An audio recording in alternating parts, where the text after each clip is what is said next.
somebody who's in favor of the death penalty is getting the sniffles, they'll say, Judge Perry, we don't want the whole group to get sick. Let's excuse this guy.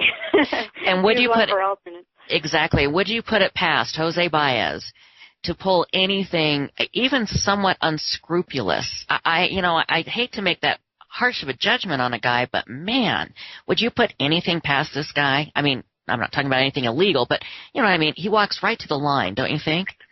I think he does, and I've seen it with Arizona attorneys. There's some that walk over the line and they clearly know what they're doing. With Jose, I almost feel like he's not really sure where the line is supposed to be. Exactly. What the limits are between zealously representing your client and trying to get an acquittal and following the rules of ethics and professionalism. I think it's just a lack of knowledge on his part. I think you're absolutely right. Do we have Kimster back? Yes, somebody tried to beam me up. Oh, my gosh, I thought so. I just told everybody your head exploded because you were talking about moderating, and that's what happens. So, how cute. Anyway. No, I love our group. It's like a big family. I just love it. I really do. They're the best. We have over 30,000 members and, 6 million posts, something like that. And I was just telling everybody, Kimster, that the Anthony trial is going to be our biggest case that we've ever seen on Web Sleuths, by far. And our moderators are all volunteers, and it's just their personal time they use to help out with. And what I said was that you were just trying to say to people, don't be a jerk when you post. Just act like you're in somebody's home and you're talking to somebody you've just met. That's how you should behave. Am I right? Absolutely, yeah. Okay. Just remember that. And, for the most part, when you consider how many members we have, it's usually like that. I think that's usually the main problem we ever have is when somebody gets upset about something that's going on.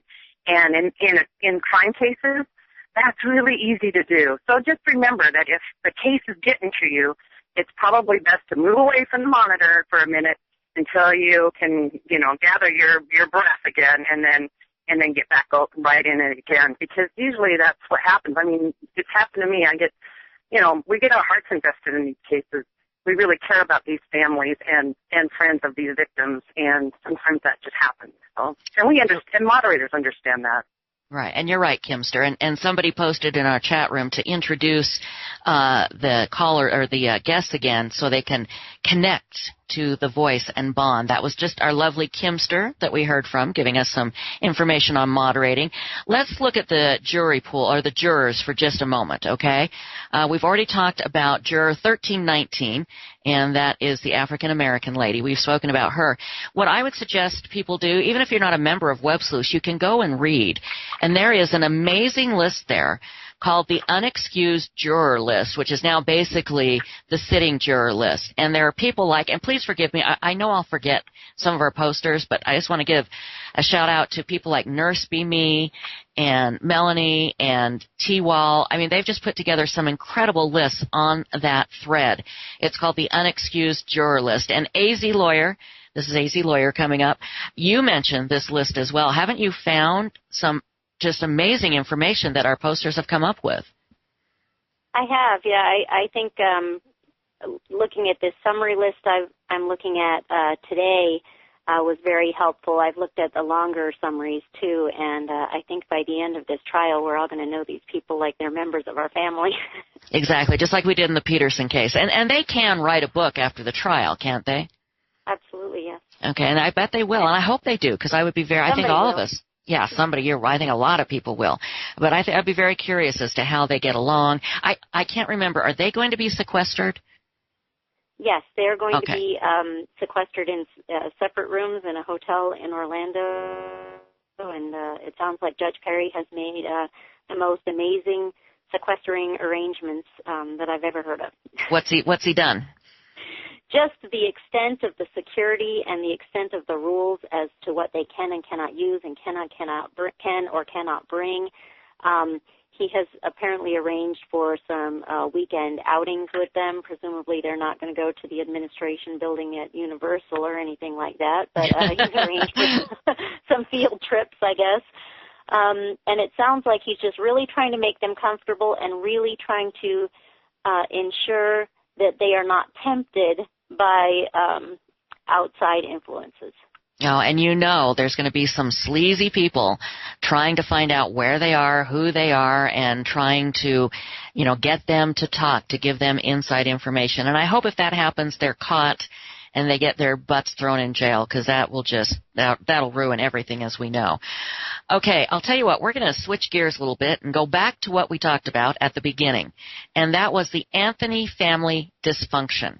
Okay, we have some amazing members on Web Sleuths who, I swear, they've got to be psychiatrists. I don't know, but I want to read you a post by Sherby. It's a long post. I'm not going to read the whole thing, but this really captures Cindy Anthony and who she is. Here's what Sherby posted.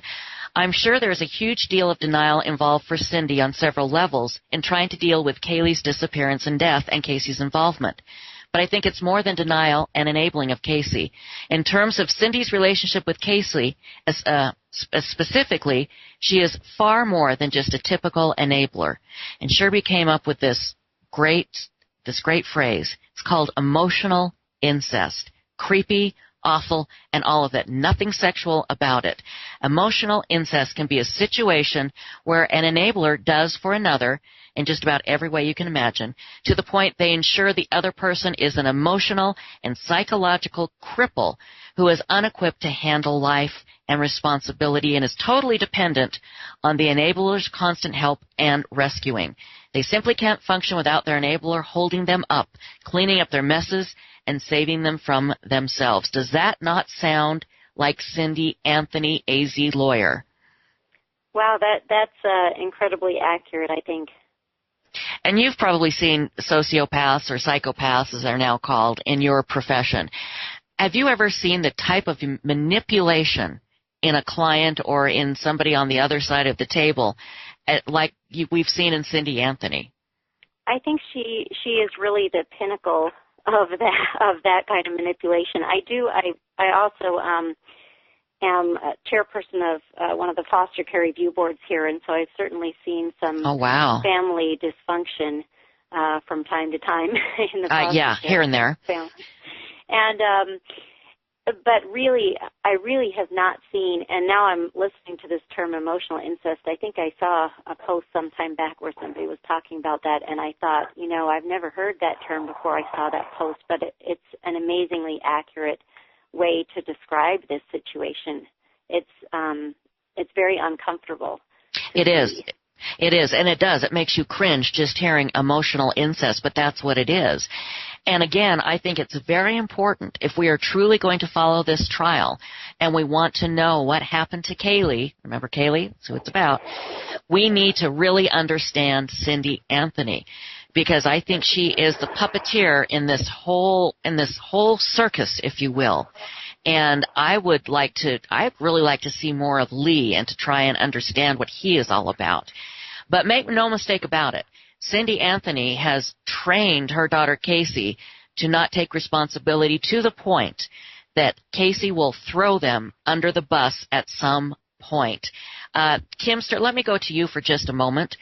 What everybody is saying now is that in the very opening statement, Jose Baez is going to say that Casey Anthony did kill Kaylee as an accident. And that's just going to throw everything off. Do you think that's what's going to happen in opening statements, or do you have an idea or an opinion? What do you think? I think I understand why everybody feels that he's going to do that, or a lot of people feel that he is.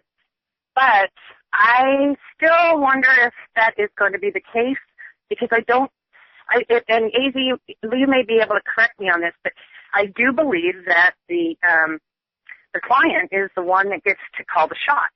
And I don't think Casey is going to allow him to say that. I'm thinking, and this is just my own personal opinion, and there's a few others that agree with me out there, but I'm thinking that he's going to say that the reason she didn't contact anybody for 31 days was because of some abuse, and try to make excuses for her actions. But I just can't see Casey saying that she actually did anything to Kaylee. Well, now that's interesting, because if she does say that she couldn't tell her family about Kaylee being missing because she would get in trouble, I think then the prosecution can take it to the next step and say, well, yeah, that she couldn't also tell her family that she killed her. AZ lawyer, come weigh in on this. What will happen? First of all, two-part question. First of all, do you think Jose is going to say that Casey killed Kaylee in the opening statement? Yes or no? And if he does say that, what will that do to the prosecution's case? Won't it just kind of throw everything up in the air?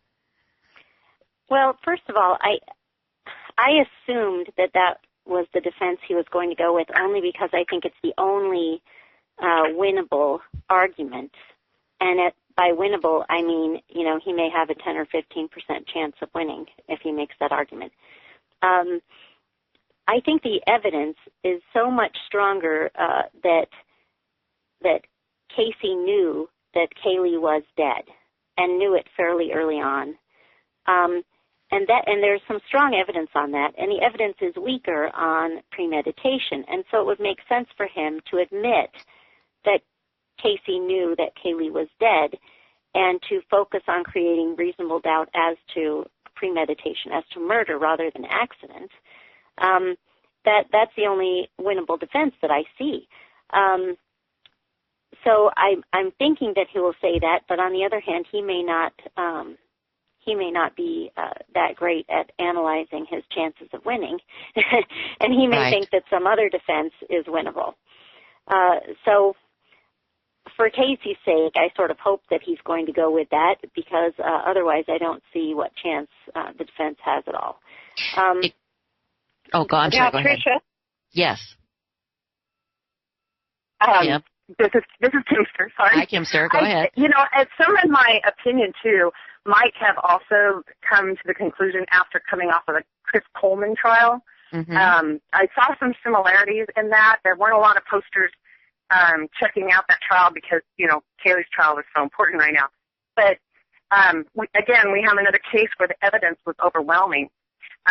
They came close to having a hung jury, by the way, which was kind of interesting.